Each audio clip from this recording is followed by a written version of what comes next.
Hello everyone and welcome to All of Your Business. So as we know that budget is unveiled now and there are so many benefits for you guys as well. So we have Mehtab Heather here with us. Assalamu alaikum. Alaikum assalam. Kaise hain aap? I'm fine. So let's get started.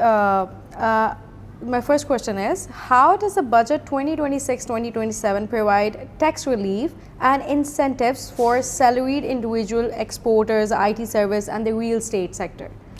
Bismillah ar-Rahman ar-Rahim. Thank you very much for having me. Actually, this time the government has provided tax incentives mainly to the salaried class, Yes. to the exporters, to the IT exporters, to the real estate who are involved in transactions.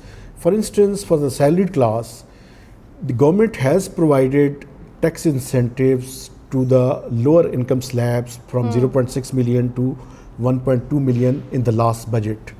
But this time they have provided tax incentives to the middle income groups. For instance, from 2.2 million to 3.1 million and from 3.1 million to over 4 million. The tax rates have been decreased almost by 5%. And FBR also introduced two new slabs for all those who have income of 5.6 million to 7 million per annum. Their rates have been revised downward. And the maximum slab of 35% will now be the maximum slab, and the surcharge which was imposed on the salary class has also been waived off. There is another incentive provided by the government to the higher income bracket, for instance, to the corporate sector as well as to the higher income bracket individuals. The first 6 slabs of the super tax up to 15 to 25 million has been abolished.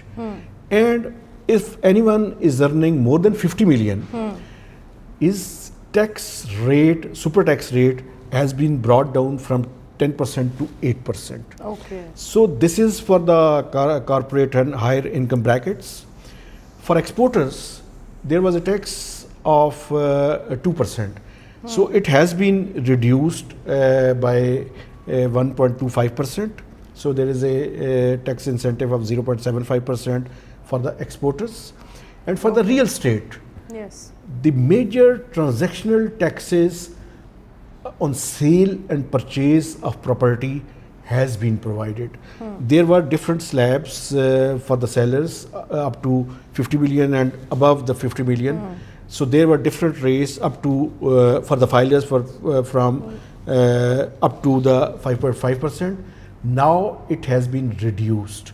And for the seller, the same has been applied because on both for sellers and for the purchasers, the transactional tax have been reduced significantly. It will help to boost the economic activities in Pakistan, and I think now the construction sector is going to get an impetus, and it will be promoted in days and months ahead.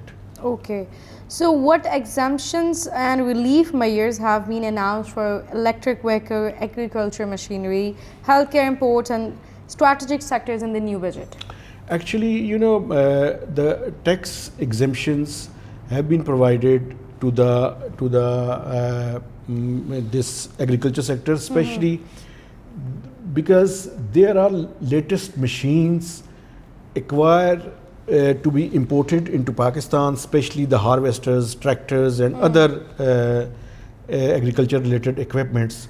So their duties have been abolished. Okay. In order to promote agriculture sector productivity in Pakistan.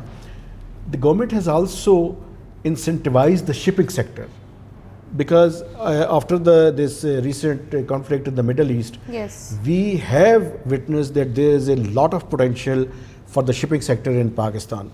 The government has also abolished GST on contraceptive equipments and also abolished pink tax for which is required for women, because it will help to control the population growth in Pakistan. So the government has provided incentives, targeted incentives and exemptions where it was required. Okay. So what changes have been made to withholding taxes on property transaction, exports and international card payments?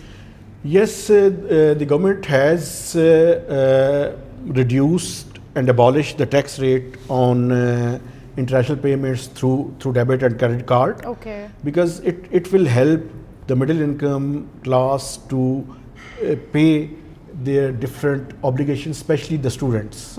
Because there are students studying abroad, Yes. and they will have to pay the fee, and there was a 5% withholding tax. Now it has been waived out and reduced. Secondly, I think for property sector, I have earlier informed you that Yeah.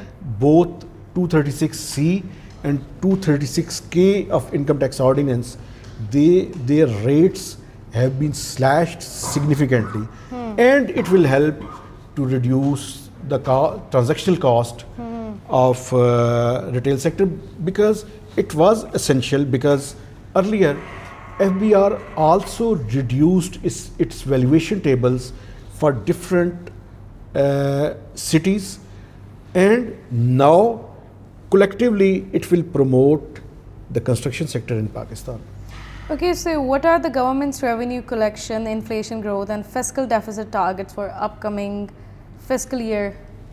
Actually, Pakistan is under IMF program. Yes. And under the IMF program, we have invested a GDP growth target of 4% for the next financial year, whereby the inflation has been targeted in the range of 8.2% Okay. for the upcoming fiscal year, and the fiscal deficit will be curtailed at 3.6% of GDP. Okay. And there is another target which is considered as a sacrosanct under the IMF program, and that is the primary balance. We have invested that Pakistan will generate a primary balance of 2% of GDP, which will remain equivalent to rupees 2.8 trillion in the next financial year. Okay. Okay, so my last question is, how much funding has been allocated for the public sector development program, BISP, health and education sectors? For the public sector development program at the central level and the federal level, it has been, the government has allocated 1,000 billion rupees for the public sector development program. And for the BISP, almost 17% allocation was increased in this financial year. Okay. In the last financial year, it was more than 700 billion, and for this upcoming budget, the government has allocated 840 billion rupees Okay. for the BISP. Nazir income support program. And now the number of beneficiaries will be increased, and their quarterly stipend will also be increased from January 2027. And for the health and education sector, Yes. as you know, these are the devolved subject, but the government has made allocations both for education sector as well as for the health sector. And for the Higher Education Commission of Pakistan, the allocation will be hovering around 45 or 46 billion rupees for the next budget. How much budget has been allocated for the Apna Ghar program in this new budget? Actually, Prime Minister of Pakistan has granted approval to the Apna Ghar scheme, and whereby the government has convinced the commercial banks through the State Bank of Pakistan to provide loan to the lower segments of the society. And so far,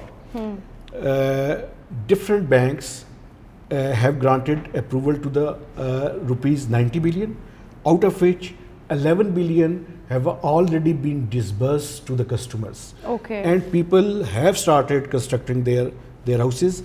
It's up to 10 million loan scheme, where there is a fixed 5% interest rate will be paid by the customers.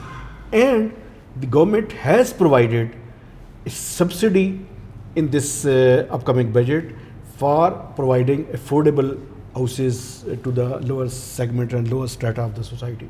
Stay connected with us for these kind of informative updates.